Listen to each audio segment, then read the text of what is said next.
នៅភ្នំសំពៅរដូវផ្ការីកពិតជាស្រស់ស្អាតខ្លាំងមែនទែននេះខ្ញុំឈរនៅលើកំពូលភ្នំហើយនៅក្បែរហាងជើងភ្នំវិញក៏មានបងប្អូនជនជាតិខ្មែរយើងនិងជនជាតិបរទេសច្រើនមែនទែនដែលអង្គុយចាំមើលពជាវចេញពីលាងច្រើនមើលច្រើនលៀនក្បាលខ្លាំងមែនទែននៅពេលល្ងាចឡើង Hello សួស្តីអ្នកគ្នាខ្ញុំបាទដុល្លារអញ្ចឹងហើយនឹងដែរជាថ្ងៃអាទិត្យចុងសប្តាហ៍ហើយខ្ញុំក៏បាននាំគ្នាទៅលេងនៅ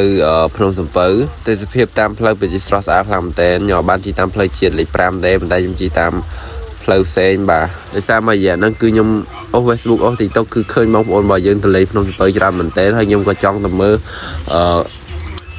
ចម្លាក់ព្រះពុទ្ធនៅជាប់នឹង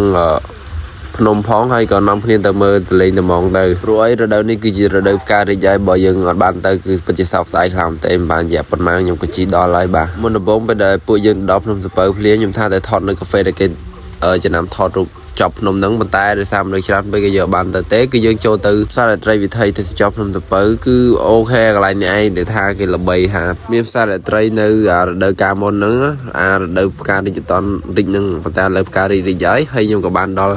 ជើងភ្នំហើយក៏នាំគ្នាឡើងទៅភ្នំត្បូងទៅចាំមកវិញបានពួកខ្ញុំញ៉ាំអីបាទមិនបានរយៈប៉ុន្មានទេខ្ញុំក៏ឡើងទៅដល់លើភ្នំត្បូងហើយដោយសារខ្ញុំខានឡើងមកលើភ្នំយូរហើយបាទពេលឡើងមកដល់លើភ្នំហើយគឺយើងមកទិញទឹកញ៉ាំសិនប៉ុន្តែនេះស្ទៀវរបស់យើងរស់ទិញខ្សែករស់ទិញអីណាតែប៉ិតទិញទេសំដែងទេតែប៉ិតត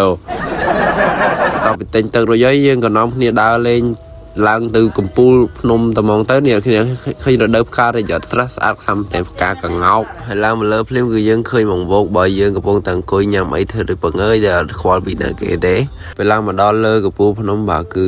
មនុស្សគឺអត់សូវមានទេកន្លែងអនុស្សាវរីយ៍ភ្នំសំពៅហ្នឹងដោយសារតា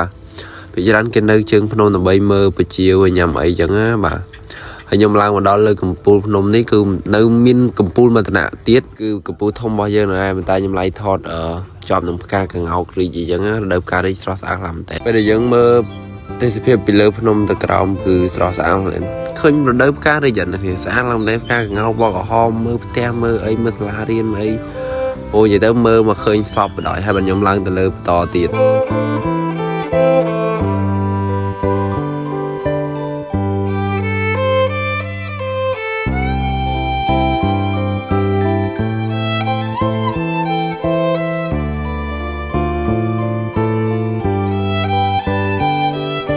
បាទឥឡូវគឺខ្ញុំឡើងដល់លើកំពូលភ្នំហើយនេះអ្នកគ្នាប្រកាសជាឃើញហើយពេលយើងជិះតាមផ្លូវយើងឃើញកំពូលលឿងកំពូលប្រាសាទហ្នឹងបាទគឺខ្ញុំឡើងមកដល់លើហើយ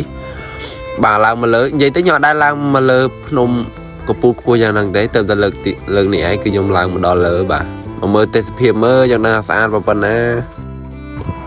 នេះបាទទស្សនវិជ្ជាពីលើកំពូលភ្នំសំពៅហ្មងអ្នកគ្នាទៅមើលពីលើមកបាទដឹងថាអូស្រស់ស្អាតខ្លាំងមែនទេខាងនោះក៏មានភ្នំខាងនេះក៏ភ្នំនិយាយទៅភ្នំទាំងអស់ហ្មងនេះចាប់ពីភ្នំនេះទៅរហូតវ៉ៃទៅខាងនោះខាងទៅប៉ៃលិននោះហើយនេះបាទកំពូលខ្ញុំមកដល់កំពូលហើយនិយាយទៅអែមខ្លាំងមែនទេសភាពគឺស្រស់ស្អាតខ្លាំងណាស់ដូចថាខ្ញុំដល់វ៉ៃយូខាងមកយ៉ាខាងមកយូណាស់ហើយនេះ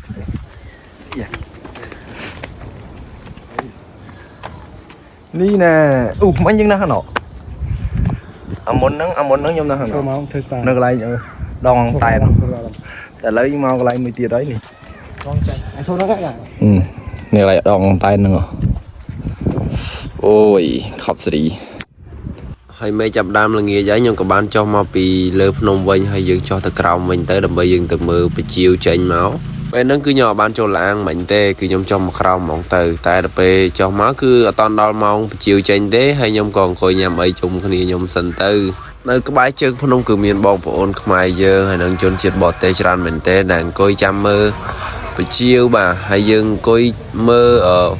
ចម្លាក់ព្រះពុទ្ធ